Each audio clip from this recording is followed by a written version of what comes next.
Pate na nzambe okumama obongi na nkembo ya Pate na nzambe okumama mosusu lokola yo azali te David a gagné c'était 10 000 kasi yolongi mabota nyonso toya ebele na motema ya tata pona elonga moko ekulusu kumama lelele kumama lelele kumama lelele kumama lelele kumama lelele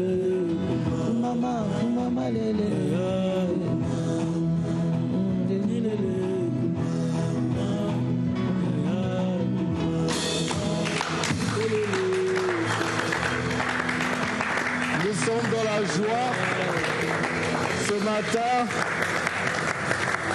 et je pense qu'on peut acclamer comme il se doit pour ce Dieu qui nous fait tant de bien. Alléluia.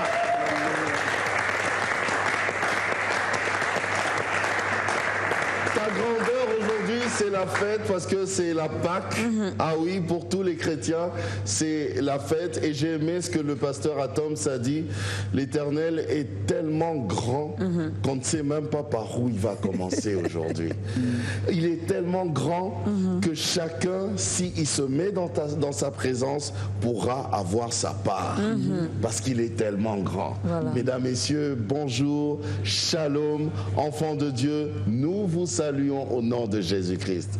Bonjour Dorcas. Bonjour tonton Jaco, bonjour à nos invités, shalom à vous qui nous regardez à la maison et pourquoi pas ceux qui nous regardent partout à travers le monde. Bonne fête de Pâques à vous parce que c'est Jésus est ressuscité et nous voulons ressusciter ensemble avec lui. Je commence par le pasteur Atoms qui est en face de moi. On parle de la Pâque aujourd'hui, mais que représente la Pâque pour les chrétiens ou pour le monde? Oui, merci beaucoup. La Pâque pour les chrétiens est très très significative. Parce que la Pâque n'est pas d'abord une fête qui a commencé premièrement chrétienne. C'est une fête qui a d'abord été fêtée par le juif. Le juif fêtait déjà la Pâque. Mais selon la Bible, il fêtait ce qui n'était que l'ombre de choses à venir. C'était des détails très importants. Si vous lisez bien la Bible, vous serez très étonné de voir comment Jésus accomplit cela avec des détails, vraiment des plus petits détails. Alors, les Juifs fêtaient déjà la Pâque comme une image de ce qui allait venir, mais ils s'en rendaient pas compte. Paul dit que la loi leur a été donnée juste comme des administrateurs, comme des tuteurs pour enseigner un enfant qui est encore trop jeune. Déjà, les Juifs la fêtaient comment? Les Juifs, eux, ils fêtaient la Pâque. C'était un jour particulier où on prenait un agneau qu'on devait manger en famille le soir. Tout le monde devait venir le soir. On devait se rassurer d'abord que toute la maison est complètement pure et on organisait un repas. Et on mangeait cet agneau qu'on a tué. C'est le papa, le père? Bien sûr, c'est le père qui s'occupait toujours des cérémonies pareilles. Et il faisait manger l'agneau à tout le monde. Pourquoi? Parce que ça leur faisait penser à ce qui s'est passé pour la première fois justement pendant leur sortie de l'Égypte. La dernière chose, je veux dire la prise de définition, quand Dieu s'est décidé de démontrer sa grandeur, de dire je vais en finir une bonne fois pour toutes avec le diable. Vous savez, quand vous fêtez la Pâque, vous devez savoir que Dieu a déjà trouvé la méthode pour en finir avec le diable. Non, ça c'est une première des choses qu'il devait vous dire dans la tête. Donc il a dit bon, ok, je vais en finir avec cette histoire d'Égypte, ainsi de suite. Je vais donner la prise de définition. Je vais aujourd'hui exterminer tous les premiers-nés de l'autre côté, afin que l'on sache de quel côté je suis. Déjà quand vous fêtez la Pâque, vous devez savoir que Dieu a bien dessiner les côtés. Vous êtes du côté de ceux qui ne sont pas frappés, du côté de ceux qui ont la faveur à cause du sang. Alors, vous mettez le sang sur la porte, quand l'ange de la mort va frapper, il ne frappe pas chez vous. Alors donc, à cause de cet agneau que vous avez tué, du sang que vous avez placé, désormais, vous allez en faire une fête. Donc, ils mangeaient d'abord en famille. Ils mangeaient en famille en ce moment-là, justement. Mais ce sang-là de cet agneau tué, c'est ça qu'ils mettaient. Les sangs, c'est ce qu'ils avaient mis pour la première fois sur le linteau des portes. Pour empêcher à l'ange de la mort d'affecter chez eux à la maison. Alors, le Seigneur a ordonné cela pour que ça devienne maintenant quelque chose qu'on puisse commémorer de manière régulière. Alors, dans la manière de commémorer chez le Juif, commémorer, ça ne veut pas simplement dire penser le passé. C'est réveiller le souvenir du passé pour qu'il redevienne authentique. C'est comme pour dire, si nous pensons à l'agneau, nous n'en pensons pas au passé, mais aujourd'hui et maintenant. Alors Jésus-Christ, quand il est venu, il a essayé de leur expliquer, écoutez, l'agneau qui va permettre que Dieu donne la prise de finition pour libérer l'homme du péché et de l'emprise de l'ennemi, c'est moi. Ils ont dit Bon, avant, il n'a même pas dit ça, lui. C'est d'ailleurs quelqu'un d'autre qui commence déjà à le présenter. Jean-Baptiste, il dit, voici l'agneau de Dieu qui ôte les péchés du monde. C'était si clair, mais bon, ils n'ont pas voulu. Attends, l'agneau, le fils du charpentier, lui, très difficile à croire. Jusqu'à ce qu'il est allé même mourir à la croix. Il est mort à la croix, de sorte que son sang versé devienne donc source de solution pour que ceux qui croient en lui soient dans la maison qui est protégée par le sang. Et que ceux qui sont en dehors de lui sont donc frappés par la mort qui est en train de circuler à travers le péché. Le jour de la Pâque, nous nous souvenons du jour où la méthode de combat la plus exceptionnelle pouvait être que divine. Personne ne peut imaginer vaincre une bataille en mourant. Vous n'avez pas monté sur un terrain de boxe et vous dites ok, je vais te battre, je meurs. Je meurs. Alors, or, c'est la méthode fatale. Si je meurs et que je me réveille après, que vas-tu me faire? C'est fini. Donc, tu n'as plus rien contre moi. Qu'est-ce que tes coups vont me faire? Absolument rien du tout. Et justement, la Pâque, c'est quelque chose d'exceptionnel. Aucune religion ne se réjouit de la mort de son fondateur. Nous sommes les seuls à nous réjouir parce que c'est la preuve que non seulement il est mort, il est ressuscité. Ça montre qu'il a le pouvoir au-dessus de la mort. Et c'est ce qu'il nous a donné comme promesse. Un jour aussi, nous allons braver la mort comme ça. Alors la Pâque, c'est le jour où nous disons, il est mort. Nous nous réjouissons d'une mort. Ça devait être bizarre. Mais nous nous réjouissons parce que cette mort est source de vie pour nous. Il est mort comme un grain qu'on a jeté à terre. Lui-même, il disait, si les gens qui ont jeté à terre ne meurent pas, il ne va pas donner plusieurs. Alors nous nous réjouissons parce que nous sommes le résultat du grain qui est mort. Alors la Pâque, c'est le jour où le chrétien s'est dit, oh, l'agneau, c'était pas qu'un animal, c'était Christ qui devait venir. Et le salut, c'était pas juste pour le juif, c'était pour quiconque croit. Et c'était un jour de joie assez spécial parce que nous ne fêtons pas juste une mort, mais nous fêtons aussi une résurrection. Il est mort et il est ressuscité. Nous combinons tous ces deux-là pour dire, il est mort. Vous savez, tout ce qu'on aurait bien voulu, surtout au Congo en ces temps-ci, c'était que quelques parents qui sont morts, qui ont laissé des testaments incompris, ressuscitent un peu pour se rassurer de leur exécution. Seul Christ a fait ça. Il est mort pour que le testament qu'il laisse entre en vigueur. Ressuscité pour veiller à son exécution. De sorte que il est mort, nous avons le droit, il est vivant pour que personne ne puisse nous tromper. Amen.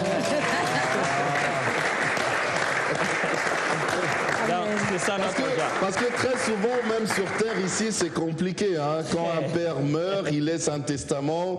Après, il y a quand même des discussions. C'est difficile pour qu'on respecte à la lettre ce que le père a laissé. Lui, il ressuscite. Il est mort. Il dit, ok, si je ne meurs pas, vous n'avez pas le droit. Je vous donne le droit. Je meurs. C'est ce que Paul dit. Ça, le testament n'a pas de valeur si la mort du testateur n'est pas constatée. On a constaté, il est mort, ok, 3 jours, bon, c'est vraiment sûr. C'est bon. On sort le testament. On sort le testament. Mais le diable dit, mais est-ce que vous n'avez pas le droit? Il dit, non, je suis vivant. Donc, je suis vivant, sache que je verrai à ce que tout ce que j'ai dit là s'accomplit exactement. Donc, nous ne plairons pas à Jésus. La Pâque, nous ne pleurons pas à Jésus. La Pâque, nous louons Jésus. C'est le jour où il a vaincu, pas où il a perdu. C'est pas notre jour de pleurs et de deuil, c'est notre jour de joie. C'est ça. Victoire. Il suffit seulement de le croire pour que les choses changent. Oui. La première des choses qui doit changer, Dieu ne vise pas les choses, il vise d'abord nous. Christ n'est pas mort pour un montant qu'on doit avoir à la banque. Il n'est pas mort pour un habit qu'on doit acheter. C'est nous qu'il vise. Il est mort pour nous. C'est d'abord nous. Quand on dit quelque chose doit changer, ça doit commencer par nous. Il a payé ces si grands prix. Imaginez-vous, venir mourir à la croix, c'est faire flageller par des gens dont tu sais que je peux faire ça et tout s'arrête. Et tu les laisses te flageller comme ça, en train de rire. Vous savez, il y a des jours où tu te dis, bon, c'est comme ça, j'arrête. Je vous montre ma vraie face. Mais lui-même, il disait, personne n'a le pouvoir de me prendre la vie. Je la donne. Il a fait la volonté de donner, il dit, ok, vous prenez, j'accepte cela. Son premier objectif, c'est pas d'abord la vie qui nous entoure, mais c'est la vie qui doit nous habiter. C'est-à-dire celle selon laquelle nous étions loin de Dieu, maintenant par lui, il nous réconcilie au Père. Vous savez, vous pouvez aller vous réjouir d'un montant. Vous savez, il suffit d'un seul dollar pour que les millionnaires cessent d'être millionnaires. Vous réjouirez de quel montant dans la vie? Quel que soit le montant que vous allez avoir, vous ne pouvez jamais faire le plein de votre compte bancaire. Jamais quelqu'un dit, bon, fais-moi les pleins de mon compte bancaire. Il n'y a pas de plein en matière de chiffres. Par contre, il y a quelque chose de plus important, c'est la véritable vie avec la réconciliation avec Dieu, la paix du cœur total, la garantie de l'éternité. C'est ça ce que Jésus a fait. Il suffit de croire, de lui dire, et croire veut dire quoi? C'est pas dire, ah, je crois qu'il était mort. Croire veut dire, je crois que si tu n'étais pas mort, moi j'allais rester mort. Ta mort, tu as échangé ma mort. Je crois que la méthode qu'il faut pour mon salut, c'est toi. Il n'y a pas de 36 solutions, c'est toi ou rien. Je crois que j'ai besoin de toi. Alors à partir de ce moment, je vais le faire à ta manière, comme tu le veux. C'est ça le véritable croire. C'est pas juste croire que les faits historiques étaient vrais, mais c'est croire que la vie de l'homme seul est perdue. Sans la méthode de Dieu en Christ, on ne peut jamais être sauvé. Et si tu crois en ça, c'est la meilleure des choses qui puisse t'arriver dans la vie. Voilà. Est-ce qu'on peut conclure? On peut conclure que le sang de Jésus sauve. Amen. On peut conclure. Le sang de Jésus sauve. Le principe, Dieu l'a énoncé dès l'Ancien Testament. Il dit ceci, la vie est dans le sang. C'est pour cette raison qu'il refuse aux gens de manger le sang de gens, des animaux déjà. Il leur dit, ne mangez, quand vous mangez un animal, ne mangez pas son sang parce que la vie est dans le sang. Et Christ, quand il vient, ce n'est pas n'importe quoi qu'il donne. Il donne. Il pouvait mourir aussi. Normalement, on pouvait peut-être, je ne sais pas moi quoi, tomber malade et mourir pour nous d'une malaria. Non. On l'a vraiment frappé, flagellé, torturé, plus ou moins, vraiment comme on le faisait avec un animal, de sorte que son sang soit exprimé. Vous savez, le sang d'un animal qui est né un jour et qui meurt après 3 ans, combien de temps ça va tenir pour laver les gens? Il fallait le sang de celui qui a l'éternité en lui pour couvrir le passé, le présent et l'avenir. Alors, c'est dans le sang qui ne pouvait pas venir d'un mélange d'hommes et de femmes, qui pouvait venir simplement de Dieu, qui a promis de restituer la créature par laquelle l'échec est entré. Vous voyez, dans la Bible, Dieu ne promet pas à l'homme que ta descendance va écraser la tête du serpent. Il promet à la femme qui a perdu. Il dit, ta descendance à toi, femme, va écraser la tête du serpent. Cette collaboration dit, non, je vais restaurer là où l'échec est entré. Je vais collaborer avec la femme, la perdante, et la descendance venant de lui, juste moi et lui, on va faire un duo, et ça va vraiment, le sang qui va couler de ce Christ, ça prend en charge ceux d'avant, ceux de maintenant et ceux d'après. C'est-à-dire, avant même que je naisse, il y avait déjà la provision pour que je sois pardonné de mes péchés et que j'accède à la grâce. Le sang de Jésus nous a sauvés, et jusqu'aujourd'hui, il a le même impact, même pouvoir de sauver quiconque croit. Voilà, ce sang continue donc à sauver. Frère Cèdre, Papa Henri, papa. Moi, j'ai une question. J'ai compris le pasteur Atoms. Je conclus. La Pâque, ça s'est fait en famille. Apparemment, les familles congolaises, pour ne parler que de nous, d'abord, la charité bien ordonnée commence par soi-même. Je me pose la question de savoir, est-ce nos familles congolaises ont compris le sens de cette fête? Nos familles chrétiennes? Oui. Oui. Ça dépend. Ça dépend. Ça dépend. Cèdre. Si nos familles chrétiennes congolaises, Le micro. si nos familles ont eu à comprendre cela, je ne sais pas dire toutes les familles, mais ce que je peux dire, c'est que nous devons soupirer à cela. Si jusque-là, ça n'a jamais été, ça doit être l'idéal pour nous. Chercher à ce que dans nos familles, non seulement famille biologique, mais déjà la famille spirituelle que nous sommes, que l'on arrive à fêter cela et amener cela à être réel dans nos familles biologiques. Et ça doit être l'idéal. Nous devons soupirer à cela. C'est ça la vraie vie de tout chrétien, que tout chrétien doit mener. En tout cas. Je verrai quand même cette année si vraiment les familles chrétiennes vont fêter ensemble, comme l'a dit le frère Cèdre. Il ne s'agit pas seulement de la famille biologique.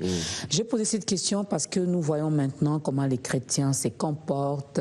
Entre nous, il n'y a pas d'amour, mais on s'est dit, ah, c'est la Pâque. Jésus est ressuscité, je ressuscite avec lui ou il ressuscite avec moi.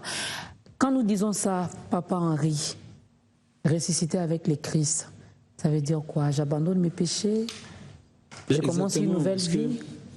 C'est lui qui est ressuscité, il a revêtu l'incorruptibilité. Il est devenu, bon, pas qu'il est devenu, mais il a accédé à une dimension plus élevée. Ça, c'est la Bible qui le dit. Hein.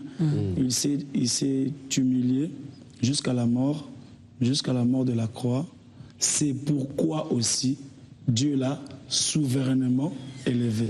Donc tout celui qui accepte de mourir avec lui, automatiquement, il entre dans cette optique-là de souverainement élevé.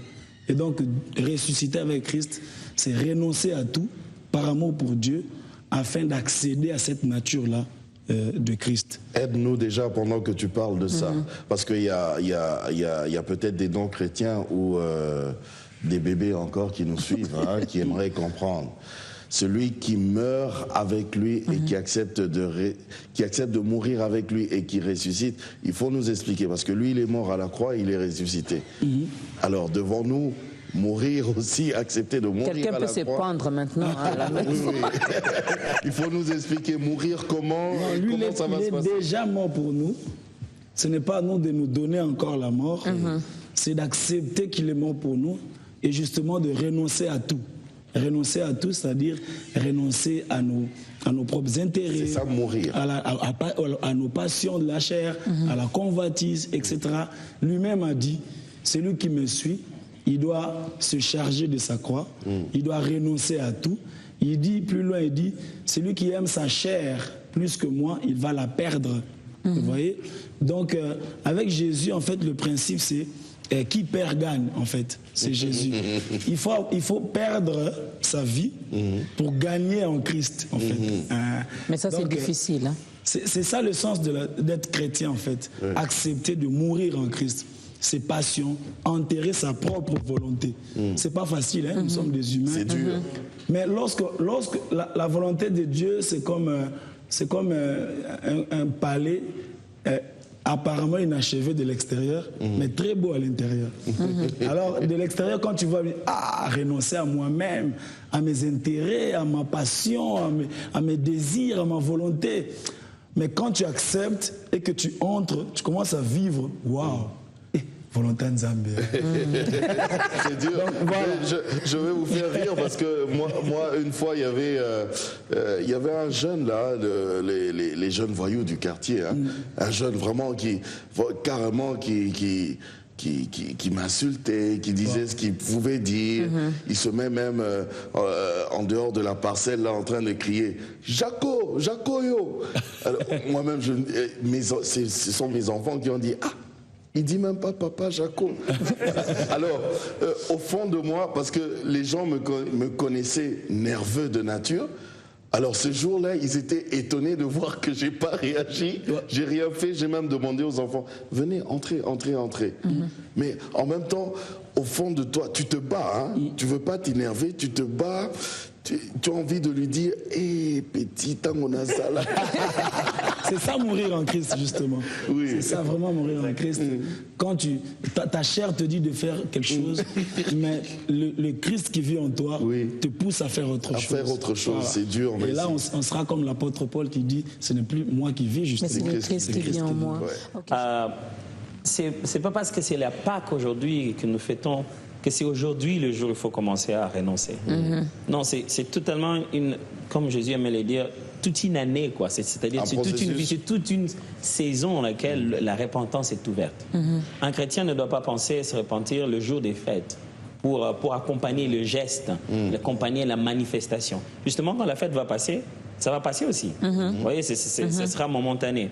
Alors, pensez à renoncer. Le renoncement de soi, C'est quelque chose de quotidien, de tous les jours. Vous savez, des fois, on pense se connaître jusqu'à ce qu'il vienne un truc. Vous voyez, comme l'exemple qu'il a donné là. Il y a quelque chose qui s'est fait, tu te dis non, n'insulte pas ma mère. Tu pensais qu'elle était partie. Non, moi, je n'aime pas qu'on m'insulte 3 fois. Alors, petites choses comme ça. Tu pensais. Alors, en fait, au fur et à mesure qu'on est en face de la parole, la Bible elle-même dit que nous sommes transformés. C'est un processus. On est tout le temps transformés en son image, à lui. C'est Christ que nous voulons ressembler à Christ. Et c'est tout le jour que nous cessons d'être nous pour devenir lui. C'est un processus continuel. On ne doit jamais s'arrêter avec ça. Jamais s'arrêter. Et dire que non, voilà, c'est fait, je suis bon. Dès que tu es bon, tu es éligible pour t'en aller. Quand c'est totalement parfait comme ça, Dieu dit non. Nous le sommes parfaits de droit, mais nous ne le sommes pas encore de fait. En fait, la Bible n'utilise pas le mot parfait, il dit le mot saint. Nous sommes saints. Non pas parce qu'on a fait quelque chose, mais nous sommes par un droit, le droit de la foi. À tous ceux qui l'ont reçu, leur a donné le droit, le pouvoir de devenir enfants de Dieu. Nous croyons et la sainteté nous octroyée comme cela par la foi. Mais il y a une réalité, il y a le laisser s'exprimer en nous le fruit de l'esprit. Nous avons tous les germes nécessaires, ces fruits-là doivent s'exprimer. Et ça ne s'exprime pas, on reste pas un bon matin, on dit « Ok, je suis patient ». Attends, dis pas que tu es patient. Il faut que je te mette dans l'impatience pour que je voie si tu es patient. Et des fois, on n'est pas dans la circonstance qu'il faut. Et on pense que bon, on a déjà bien développé cela. Et quand on est dans une circonstance d'impatience, on dit ouf, je pensais être patient, mais je ne le suis pas autant. Seigneur, aie pitié de moi. Je désire apprendre la patience. C'est comme on dit, on se fait une cible volontaire. Dieu ne vient pas me chercher, mais voici. Je vais moi-même apprendre la patience. Je ne veux pas que tu me mettes dans une situation difficile pour que j'apprenne qu'est-ce que c'est que la patience. Et ça, c'est quelque chose de continuel que les chrétiens doivent faire tout le jour. Aujourd'hui, la Pâque, c'est un moment où ça nous revient un peu. C'est un moment où on nous fait une sorte de rappel. On dit, hey, attention, notre vie, c'est mourir. Comme papa Henri l'a dit. Chacun de nous se charge de sa croix pour le suivre. C'est ce qu'ils ont donné de ceux qui ont leur croix. Si tu as abandonné ta croix, il faut la prendre. Il faut la prendre. C'est tous les jours. C'est tous les jours, à tout moment, on a pensé. Et en ce jour comme ceci, nous nous réjouissons de cela. Parce que des fois, vous avez l'impression que c'est un truc très pénible et j'ai pas envie de devenir chrétien si c'est comme ça. C'est si dur que ça. On dit non. Comme papa Henri a donné la belle image, c'est seulement de l'extérieur à l'intérieur. C'est un grand palais. C'est plus beau et c'est merveilleux. Dès que tu fais ce renoncement, vous savez, des fois quand tu regardes les gens qui continuent à vivre les mêmes choses que toi, tu te dis, comment on peut continuer à faire ça? Je dis oui. Tu as envie de leur dire, écoutez, arrêtez. Mais vous connaissez les humains, ils disent, il dit ça parce que lui, là, déjà, non, on veut vivre nous-mêmes. Si seulement on pouvait nous écouter et dire, ça sert à rien. Il dit, non, je veux voir d'abord, et puis je viendrai comme toi. Mais le problème, c'est qu'on ne connaît pas le temps. Et ne pense pas que tu attraperas toujours le salut au bon moment. Voilà. Vous savez, il y a des jours où tu te dis le matin, ok, bon, aujourd'hui, je veux me convertir. Non, mais c'est le Père qui attire. Alors, le moment où vous ressentez l'attraction, il faut dire oui. Alors, c'est quelque chose de quotidien. En tant que chrétien, on doit se regarder chaque fois dans le miroir de Christ et se dire, est-ce que je deviens de plus en plus comme lui? Et selon la Bible, c'est plus on est exposé à lui, plus on devient comme lui. Alors, le chrétien, tout le jour, continuellement, il doit penser à je veux le voir. Je vais rester dans sa présence. Je vais contempler sa grandeur. Pour quel but? Parce que c'est le seul moyen de devenir comme lui. Ça facilite le processus de la repentance. L'environnement, la société, la famille doit également nous accompagner dans ça.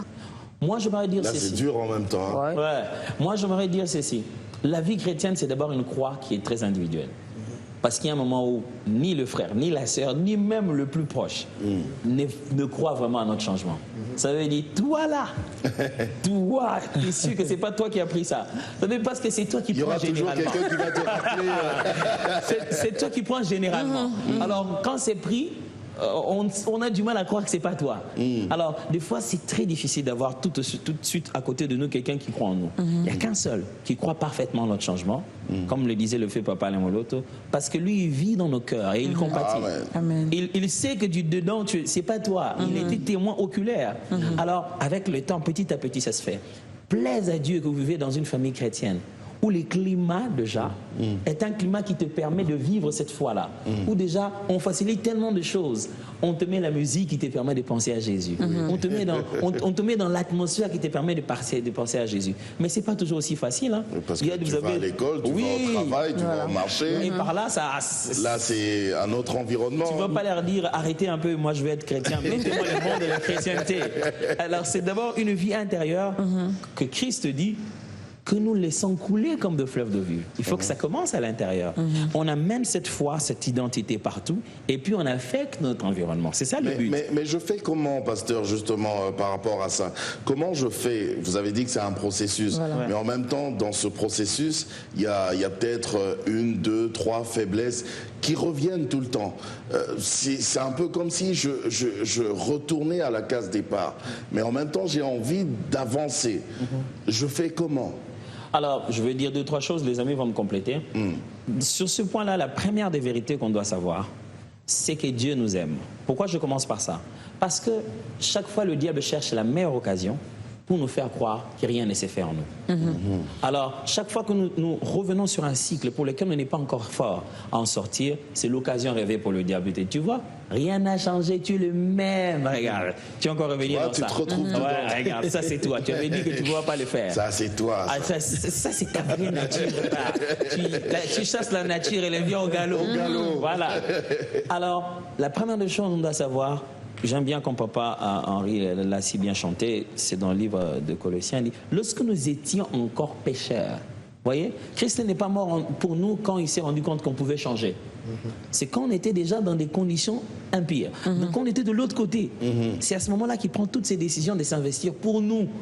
On était encore pécheurs, il nous a aimés. Il ne nous a pas aimés parce qu'on a donné des preuves de changement. Il nous a aimés pendant qu'on était encore pécheurs. Vous voyez, ça c'est la première des choses qu'on doit retenir. À combien plus forte raison, une fois qu'on a passé le cap et qu'il se révèle en nous encore quelques faiblesses, quelques difficultés, à combien plus forte raison ne trouvons-nous pas la provision de son amour à cet instant-là? Donc, même tous les changements dont nous avons besoin, ce n'est pas le résultat de notre discipline personnelle d'abord. C'est le résultat de dépendre, rester dans sa grâce. Deuxièmement, une chose qui est très importante, c'est se connaître soi-même. Vous savez, il y a des choses qui sont des péchés qu'on a vaincus. Même si on est tout autour, ça ne fait pas de problème. Mais il y a d'autres péchés, selon la Bible, il ne faut simplement pas être à côté, il faut fuir. Vous voyez, c'est à cause de ta nature. La nature humaine, elle est telle. Vous savez, il y a des choses pour lesquelles vous ne serez pas tenté. Si on prend quelque chose que vous n'avez jamais bu dans votre vie, on la met là-bas pendant des milliers d'heures, ça ne vous tente pas. Mais si on prend quelque chose dont vous avez les souvenirs du goût, vous savez, quand c'est frais, qu'est-ce que ça fait? Vous voyez, qu'est-ce qui vous tente?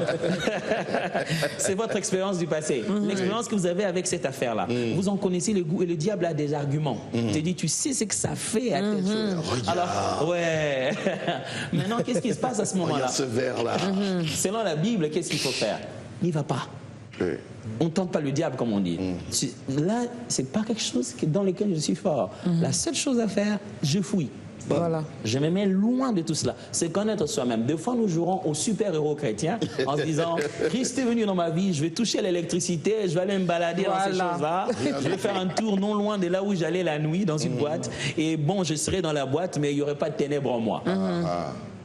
Tu te remets dans la même condition et ça refait la même chose. Alors, l'une des autres choses qui peut être aussi la cause de cette affaire-là, c'est simplement parce qu'on est venu dans une nouvelle vie, mais on ne veut pas la développer. Vous voyez, la Bible dit que nous naissons, nous devenons enfants, et il y a une nourriture pour l'enfant, et puis il y a une nourriture pour l'adulte. Et nous n'aimons pas grandir dans cette nouvelle vie. Vous voyez, pour pouvoir s'armer de suffisamment de paroles. Quand Jésus était face au diable, qu'il a fait tant de sollicitations, le seul élément qu'il a sorti 3 fois durant, c'était la parole. Vous voyez, c'est-à-dire quand on ne veut pas grandir dans sa foi, eh bien on est encore tout petit. Nous le diable sait comment nous dire. Il sait quoi nous dire, Elena, tu vois, ça c'est, tu peux transformer. Allez, tu vas. Alors, grandir dans la parole de Dieu, être nourri spirituellement et avoir un environnement qu'il faut, qui nous permet de grandir dans la foi, c'est l'un des éléments qui nous permet de nous maintenir. La solution la plus efficace dans cette affaire-là, c'est d'abord demander pardon à Dieu. Deuxièmement, en parler avec quelqu'un. Même quand ça revient tout le temps? Ah oui.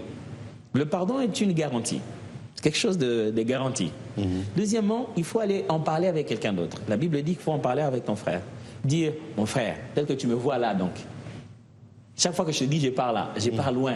Tu vois, il faut le dire. La Bible dit que quand on le confesse comme ça, c'est déjà le premier pas. Il faut un frère de confiance. Ah oui, hein, parce que je vais voir tonton Jacob. Bon, tonton, tu vois, hier, quand j'ai passé par là, voilà ce qui est arrivé. Et puis, tonton, quand il voit papa Henri, tu vois, Dorcas m'a dit hier, quand elle rentrait. Et puis, voilà. Oui, bien sûr il faut d'abord, il ne faut pas le dire à quelqu'un de l'église. La Bible utilise le terme d'un frère. Ce n'est pas un fréquentant de l'assemblée. Un frère, celui qui est de la même famille que nous, qui a la même nature que nous. Ah, ce frère-là, il ira dire à l'église. Ah non, il faut d'abord un frère, quelqu'un qui peut partager avec toi, t'aider dans cela. Parce que de temps en temps, on a besoin d'être un peu des surveillants des uns des autres. De temps en temps, on a besoin de quelqu'un qui te dise non, c'est pas ça. C'est très important. Et puis après, on peut voir des encadreurs, des gens qui sont plus aînés, qui sont aînés dans la foi, qui sont passés par là. Ils peuvent te dire, j'étais là. Voici les chemins par lesquels on en sort. Je ne sais pas ce que les autres peuvent en Ici, d'ailleurs, on a tout Biwan qui nous surveille. Donc, tu peux même pas hausser le temps. Tu essaies d'hausser le temps de dire ta grandeur. Ta grandeur. Alors là, vraiment, vous allez nous expliquer comme il faut. Hein. Je rentre en arrière.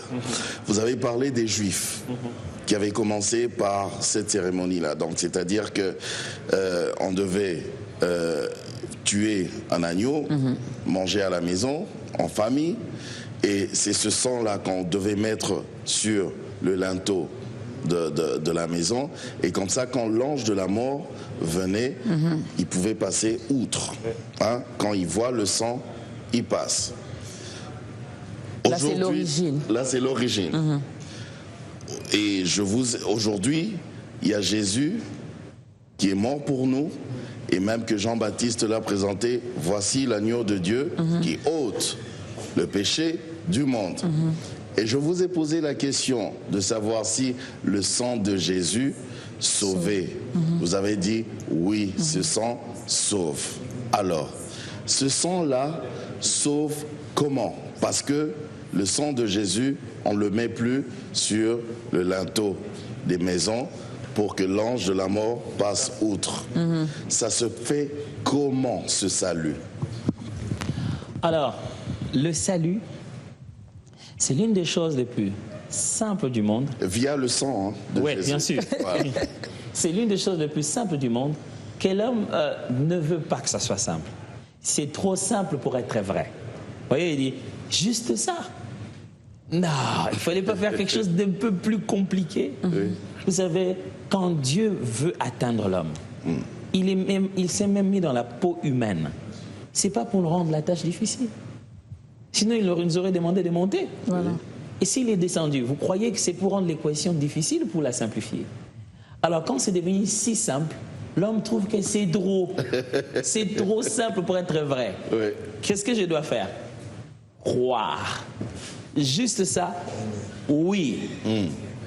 Je peux pas un peu ajouter un peu beaucoup de jeunes et tout ça là pour que ce soit pas quand même c'est comme si j'ai rien fait. Justement, la chose la plus difficile dans l'homme, c'est de n'avoir rien à faire pour son propre salut. L'homme aime se battre, il aime investir un peu, il aime pour qu'on ne dise pas qu'il n'avait rien. Il est prêt à te dire j'ai $1, ce que tu ne peux pas m'ajouter 99. L'essentiel, il y en a quand même un. Mais il est dans des conditions, Dieu dit rien du tout. Tout ce que je te demande, c'est de croire. Qu'est-ce qui se passe? Quand Christ est mort et qu'il a déversé de son sang, le seul moyen d'accéder à ces choses, ce sont des choses qui sont passées il y a longtemps, très très longtemps. Le seul moyen d'y accéder, c'est de croire que l'œuvre qui a été faite là a été faite pour nous, pour vous en particulier, en vous disant oui, j'accepte. Ce oui, j'accepte là, si je vais, ça c'est une image que j'essaie de créer. C'est comme si vous dites oui, j'accepte que vous mettiez ça sur la porte de ma vie. Mettez-moi ce sang là dessus. Mettez-le ici chez moi. J'accepte ce sang là. J'accepte ce sang là pour ma vie, pour ma santé, pour tous. Je crois qu'à travers ces sangs là, il y a la vie. Je crois qu'à travers ce nom là, il y a la vie. On est sauvé au nom de Jésus par l'œuvre de la croix, l'effusion de son sang. C'est tout un processus. c'est pas comme si, bon, ok, un peu de sang, on a mis un peu de sang pour ton salut à toi. Non, non, non. C'est toute une œuvre complète qui a été accomplie. On est sauvé au nom de Jésus, par l'œuvre de la croix, l'effusion de son sang. Alors, le fait que Jésus a donné son sang, il a accepté que son sang coule pour nous tous. Quiconque croit à cette œuvre-là dit, je viens entrer dans cette maison, là où la mort ne frappe pas. Je viens faire partie de cette maison où l'ange de la mort ne frappe pas. J'accepte d'entrer dans ce camp-là. J'accepte d'entrer là où on mange l'agneau. En dehors, on ne mange pas. J'accepte d'entrer, j'accepte de consommer.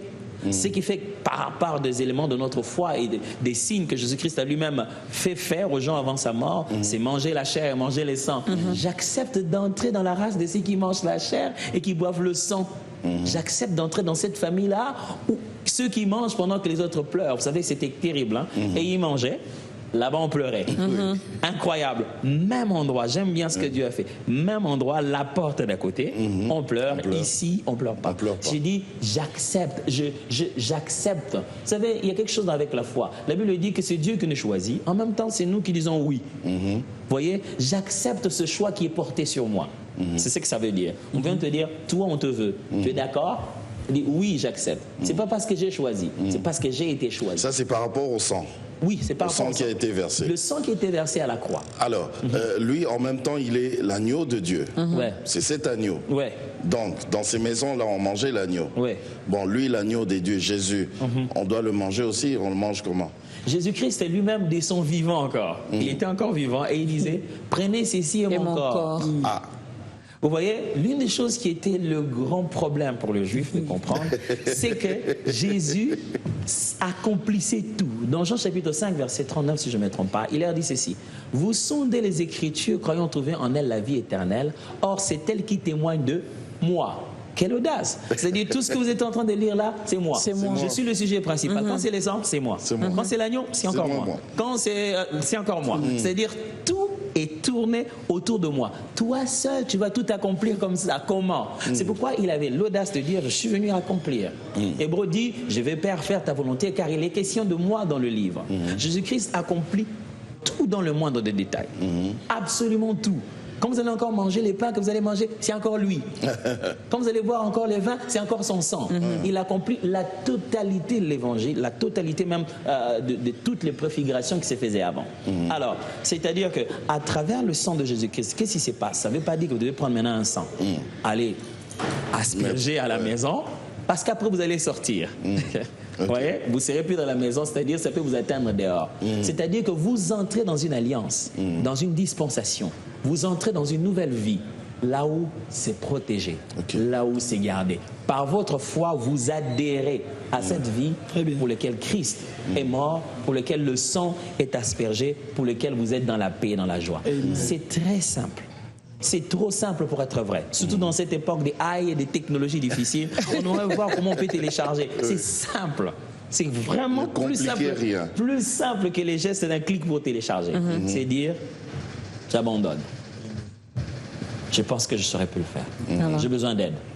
Et au milieu de l'aide, il n'y a que l'aide qui est efficace ici. Juste pour clôturer ça, parce qu'on doit passer au programme. Juste pour clôturer ça, est-ce qu'aujourd'hui, puisque c'est la fête, est-ce qu'on doit, soit dans nos maisons, soit à l'église, est-ce qu'on doit faire la Sainte Seine? Oui, la Sainte Seine. Quand vous lisez la Bible, ce n'est pas comme s'il faut la faire qu'aujourd'hui. Il dit faites ceci en mémoire de moi. C'est pas comme s'il faut le faire que seulement aujourd'hui. Certaines églises choisissent des moments spéciaux pour le faire. D'autres comprennent en cela quelque chose de continuel. Chaque opportunité d'un événement, on peut faire cela pour penser à lui. C'est l'un des jours, justement. Étant donné que le jour où il l'a même fait, la Sainte Seine, c'était autour de ces jours. Vous voyez, c'est le meilleur moment de le faire d'ailleurs. Si on veut vraiment commémorer, c'est le meilleur moment de faire la Sainte Seine. Manger, c'est pour témoigner que moi je suis d'accord. Je suis d'accord avec ce sang, je suis d'accord avec cette chair. C'est dans cette équipe que moi j'appartiens. Et ça joue quel rôle, cette Sainte Seine? Oui. C'est le pain, c'est le vin. Bon, je mange, je me dis c'est le corps du Christ, c'est le sang du Christ. En moi, ça joue quel rôle? Paul, quand il en parle, surtout quand il voulait pousser les gens à respecter dans le livre de Corinthiens la Sainte Seine. Il leur disait, bon, parce que les Corinthiens faisaient plein de trucs, quand ils étaient un peu compliqués, ils venaient comme ça, ils venaient pour la Sainte Seine, ils buvaient et ils s'enivraient. Oui. Et ils les mangeaient et ils étaient fous. Paul dit, non, vous n'avez pas la nourriture chez vous pour manger? Quand vous venez là, c'est pas pour comme ça. C'est d'abord quelque chose de solennel et de symbolique. Et il dit que beaucoup de gens, parce qu'ils l'ont pris indignement, ont souffert de beaucoup de maladies. Paul en parle. Il explique que cette cérémonie, ce n'est pas juste de boire les vins, ainsi de suite. Il y a réellement quelque chose qui se passe là-dedans. Par la foi, on sait que Christ a fait à la croix. C'est pas comme si je dis bois. Non. C'est-à-dire par la foi, ce que Christ a fait à la croix. Quand nous appliquons cela, il est possible que Dieu l'utilise comme un moyen terrible. Je connais des gens qui ont été guéris pendant ce moment-là. Pendant ce moment-là. Bon, plaise à Dieu que les 26, si on va faire la Sainte Seine, on ne va pas la faire. On va juste chanter, danser. Sinon, quand on fait ça, c'est du sérieux. C'est important. Il est merveilleux. Donc, à tababe aux amoutés ma bende nini. À tako balobi, yo ndima na ote. Ne fils que pour ça, ndima, qu'il t'aime et il t'aime sincèrement. Moi là, je t'aime. Et ça là, moi bah. Mais lui, non. Il t'aime pas parce que tu lui as donné, tu as donné ta vie à Christ. Il t'aime alors que tu étais encore pécheur. Alors, cette personne qui nous regarde, qui est encore dans l'alcool, dans les femmes, dans la tricherie, la corruption, il t'aime. Jésus t'aime. Il t'aime tel que tu es. Il veut seulement, il te laisse le choix de prendre la décision. Ce n'est pas un dictateur. Moi, je l'aime pour ça. Il t'attend. À imposer n'a été. La vie et la mort. Mais il nous oriente, il nous propose de choisir la vie. Amen. Tout Seigneur qu'il est, il dit, je frappe à la porte. Si tu ouvres. Mais il est Seigneur, il peut dire, hey, c'est moi le Seigneur, j'entre. Non, Azan est dictateur. Il attend que tu ouvres. On veut transpirer. Oui, c'est la fête, c'est la Pâque, nous on veut danser pour lui. À la fin, on transpire. Alors, vous allez, nos invités, prier pour toutes ces personnes qui ont suivi cette émission religieusement, mais également inviter ceux-là qui n'ont pas encore reçu Jésus-Christ dans leur vie comme Seigneur et Sauveur. Non, c'est important de recevoir Christ dans sa vie pour trouver le sens justement de la vie. Parce que quand on n'a pas Christ, on n'a pas le sens de la vie. On ne sait pas pourquoi on est sur terre. Pour avoir des millions, et quand on a des millions, on sent qu'il y a toujours un vide. Et pour avoir des véhicules, pour être connu, on sent toujours qu'il y a un vide. Le seul qui comble le vide du cœur d'un homme, c'est Jésus-Christ. Je vais dire à quelqu'un, essaie un peu Jésus. Essaie un peu Jésus. Voilà, John demande que vous puissiez vous tenir comme se tient là. D'accord. Oui, comme ça, ils profiteront vraiment de cette prière du trio. Alors donc, nous invitons quelqu'un qui nous suit à recevoir Christ dans son cœur comme Seigneur et Sauveur personnel. Il aura une paix que l'argent ne donne pas, une joie que les relations ne procurent pas, un bonheur que les diplômes ne procurent pas. Et nous prions aussi de sorte que la résurrection de Christ soit aussi une résurrection dans chaque domaine de notre vie. J'aime bien le livre de Jean, chapitre 11. Au chapitre 11, on parle de quelqu'un qui était mort, qui sentait déjà. Subitement, au chapitre 12, on parle de ce même homme, mais à table en train de manger. Lazare, il s'appelle. Donc, au chapitre 11, il sentait déjà, il était mort. Au chapitre 12, il fait la fête. Donc, il est parti de la défaite à la fête sans transition. Et nous le proclamons dans la vie de quelqu'un maintenant, que la résurrection soit ton partage, que ta défaite soit transformée en fête au nom de Jésus, que ton obstacle devienne un spectacle au nom de Jésus, et que les hommes constatent que réellement tout ressuscite, parce qu'il n'est pas ressuscité seul, il est ressuscité avec ceux qui étaient morts. Tongo etana butu eindai Kembo na Nzambe etondi mokili batu na kangai wapi Nzambe na yo Nzambe na ngai afandi na Kembo okumama yawe Yahweh Yahweh mama Yahweh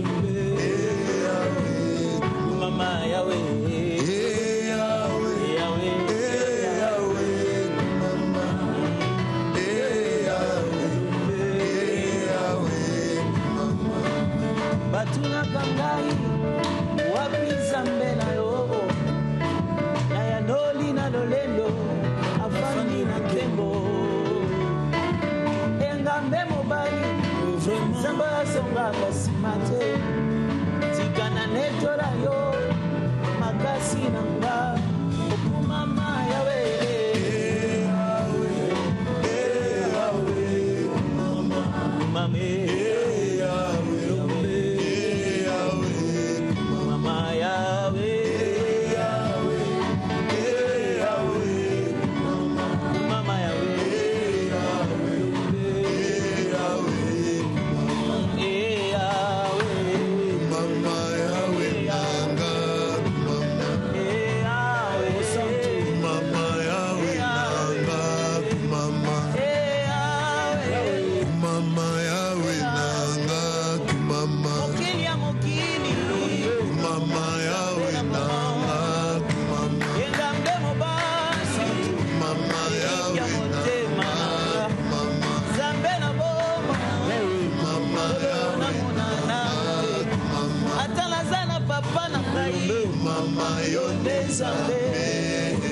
atanazana mama na ngai mama yo nde nzambe atana tundi biloko ya mokili mama yo nde nzambe otala biso toyembeli yo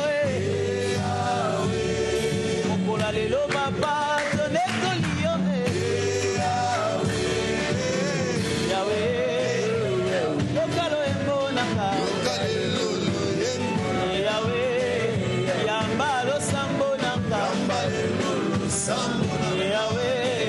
masanjoli ya motema na nga papa yawe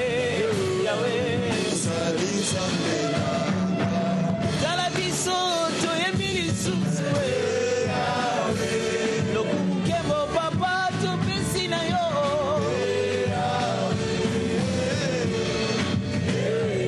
lokalo emonanga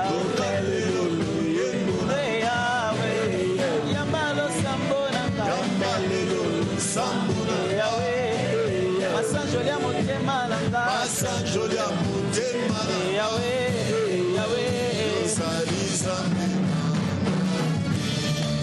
Nizambe Yawe mama Ozalizambe Yawe mama Ozalizambe Yawe mama Ozalizambe Yawe mama Sokito jetela yo Yawe mama Ezapolo zanzambe Yawe mama Sokito lukaka yo Yawe mama Ezapolo zanzambe Yawe mama Eyelumbe Yawe mama Elumbe Yawe mama Elumbe Yawe mama Elumbe Yawe. Seigneur, c'est avec joie que nous voulons te dire merci. Tu es le Dieu qui commence toujours et qui sait toujours bien finir. Venir chaque fois ici dans ta grandeur, venir chaque fois ici parler de l'immensité de ce que tu es. Ce n'est pas venir exposer notre connaissance, mais c'est venir exposer notre ignorance de ta personne. Nous ne te connaissons pas assez. Tout le jour, tu nous surprends. Tout le jour, il y a à apprendre de toi. Tout le jour, il y a à recevoir venant de ta part. Tu es tellement grand, nous le disons encore aujourd'hui. Merci pour ton appui. Merci pour ta conduite et ton orientation.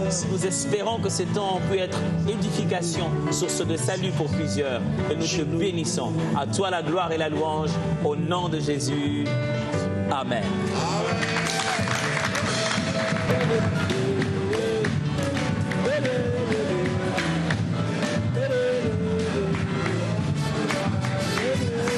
Amen.